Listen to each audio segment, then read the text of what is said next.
दोस्तों, मोक्ष प्रदायिनी काशी, जो कि शिव की नगरी के रूप में जानी जाती है, वो विश्व के सबसे पुराने शहरों में से एक है।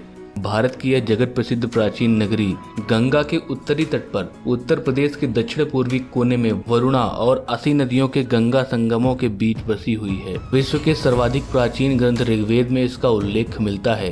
काश रित्ते आप इक्कासिना संग्रभीता। पुराणों के अनुसार यह आद्य वैष्णव स्थान है। पहले यह भगवान विष्णु या माधव की पुरानी नगरी थी।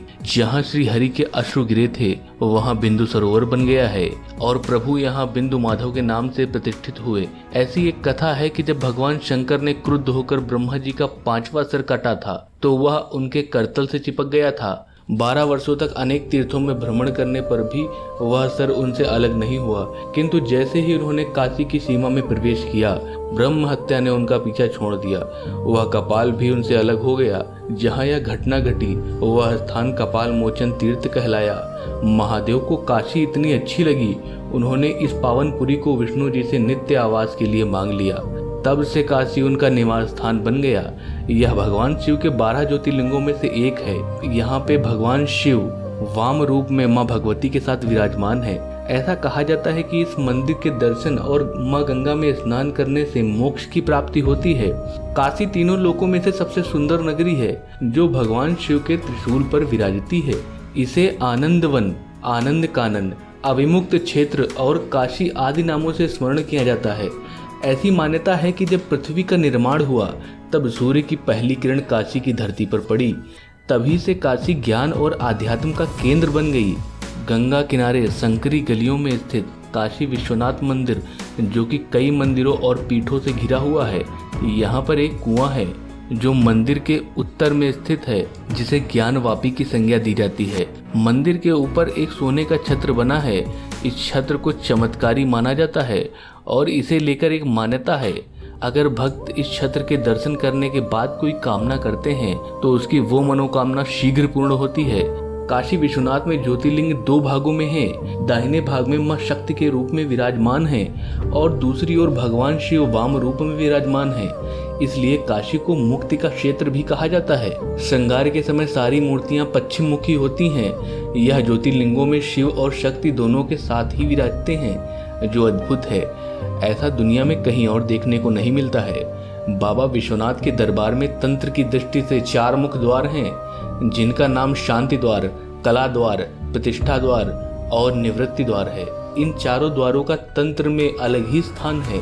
दूसरी दुनिया में ऐसी कोई जगह नहीं है जहां शिव शक्ति एक साथ विराजमान हो और तंत्र के द्वार भी हों। अब बताते हैं आपको यह दिव्य नगरी आजकल इतनी चर्चा में है क्यों। नमस्कार दोस्तों, मैं हूं सौरभ और स्वागत है आपका आपके अपने channel the fact of pharma में।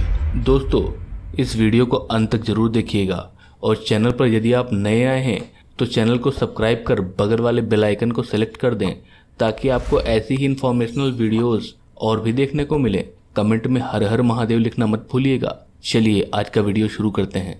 भगवान शिव का ज्योतिर्लिंग गर्भगृह के ईशान कोण में मौजूद है। इस कोण का मतलब संपूर्ण विद्या और हर कला में परिपूर्ण होना है। दरअसल वाराणसी में काशी विश्वनाथ मंदिर और उससे लगी ज्ञानवापी मस्जिद दोनों के निर्माण और पुनर्निर्माण को लेकर कई धारणाएं हैं, लेकिन इस पर ऐतिहासिक प्रमाण नहीं है। दावों और किस्सों की भरमार जरूर है। आम मान्यता है कि काशी विश्वनाथ को औरंगजेब ने तुड़वाया था और वहां मस्जिद बना दी गई, लेकिन ऐतिहासिक दस्तावेजों को देखने और समझने से मामला इससे कहीं अधिक जटिल हो जाता है। क्या कहते हैं इतिहासकार? कुछ इतिहासकारों का मानना है कि ज्ञानवापी मस्जिद को 14वीं सदी में जौनपुर के शर्की सुल्तानों द्वारा बनवाया गया था और इसके लिए उन्होंने यहाँ पहले से मौजूद विश्वनाथ मंदिर को तुड़वाया था। लेकिन इस मान्यता को तथ्य मानने से कई इतिहासकार इनकार करते हैं। यह दावे साक्ष्यों की कसौटी पर खरे नहीं उतरते हैं। ना तो शर्की सुल्तानों की ओर से कराए गए किसी निर्माण में कोई साक्ष्य मिलते हैं और ना ही उनके दौर में मंदिर तोड़े जाने के। जहाँ तक विश्वनाथ मंदिर के निर्माण का सवाल है, तो इसका श्रेय अकबर के नवरत्नों में से एक राजा टोडरमल को दिया जाता है। कुछ इतिहासकारों का मानना है मंदिर का निर्माण राजा टोडरमल ने कराया। इसके ऐतिहासिक प्रमाण हैं और टोडरमल ने इस तरह के कई और मंदिर के निर्माण भी कराए हैं। एक बात और, यह काम उन्होंने अकबर के आदेश पर कराया। यह बात भी ऐतिहासिक रूप से पुख्ता नहीं है। राजा टोडरमल की हैसियत अकबर के दरबार में ऐसी थी कि इस काम के लिए उन्हें अकबर के आदेश की आवश्यकता नहीं थी। दूसरी ओर इस बात को ऐतिहासिक तौर पर भी माना जाता है कि ज्ञानवापी मस्जिद का निर्माण मंदिर टूटने के बाद ही हुआ और मंदिर तोड़ने का आदेश औरंगजेब ने दिया।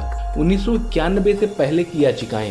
इस वर्ष अप्रैल में वाराणसी की एक निचली अदालत ने पुरातत्व सर्वेक्षण विभाग को ज्ञानवापी परिसर के सर्वेक्षण का आदेश दिया। ये आदेश उन याचिकाओं पर दिए गए थे जो साल 1991 में दायर की गई थी और उसी साल संसद ने उपासना स्थल कानून बनाया था। स्थानीय लोगों के मुताबिक मंदिर मस्जिद को लेकर कई बार विवाद हुए हैं, लेकिन ये विवाद आज़ादी से पहले के हैं, के बाद के नहीं। ज़्यादातर विवाद मस्जिद परिसर के बाहर मंदिर के इलाके में नमाज पढ़ने को लेकर हुए थे। सबसे अहम विवाद साल 1809 में हुआ था, जिसकी वजह से सांप्रदायिक दंगे भी हुए थे। वाराणसी के पत्रकार बताते हैं 1991 के कानून के बाद मस्जिद के चारों ओर लोहे की चारदीवारी बना दी गई थी। हालांकि इससे पहले यहाँ किसी तरह कानूनी या फिर सांप्रदायिक विवाद की कोई घटना सामने नहीं आई थी। साल 1991 में सर्वेक्षण के लिए अदालत में याचिका दायर करने वाले हरिहर पांडे बताते हैं 91 में हम 3 लोगों ने मुकदमा दाखिल किया था और मेरे अलावा सोमनाथ व्यास और संपूर्णानंद संस्कृत विश्वविद्यालय में प्रोफेसर रहे राम रंग शर्मा थे। ये दोनों लोग अब जीवित नहीं हैं। अगर बात करें अभी चल रहे फैसले की तो कड़ी सुरक्षा के बीच ज्ञानवापी मस्जिद का सर्वेक्षण पूरा हुआ है। एडवोकेट कमिश्नर समेत वादी प्रतिवादी सब ज्ञानवापी मस्जिद में मौजूद थे। ज्ञानवापी मस्जिद सर्वे मामले में बनारस कोर्ट ने आदेश देते हुए कहा कि जिस जगह शिवलिंग मिला है उस स्थान को सील किया जाए। कोर्ट ने शिवलिंग मिलने वाली जगह पर किसी के भी आने या जाने पर प्रतिबंध लगा दिया है। सरकारी वकील महेंद्र प्रसाद पांडे सर्वे के बारे में जानकारी देते हुए बताते हैं आज सर्वे कमीशन ने अपना पूरा काम कर लिया है। कमीशन ने बारीकी के साथ हर जगह की वीडियोग्राफी की है।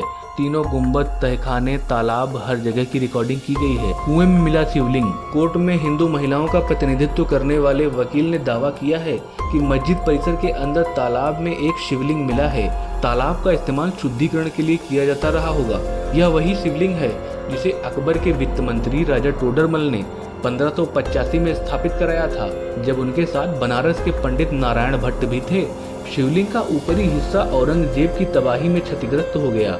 यह शिवलिंग बेशकीमती पन्ना पत्थर का बना हुआ है, रंग हरा है, लेकिन शिवलिंग के साइज को लेकर कई दावे सामने आए हैं। यह शिवलिंग श्री काशी विश्वनाथ में स्थापित नंदी के सामने वाली ज्ञानवापी मस्जिद में स्थित है।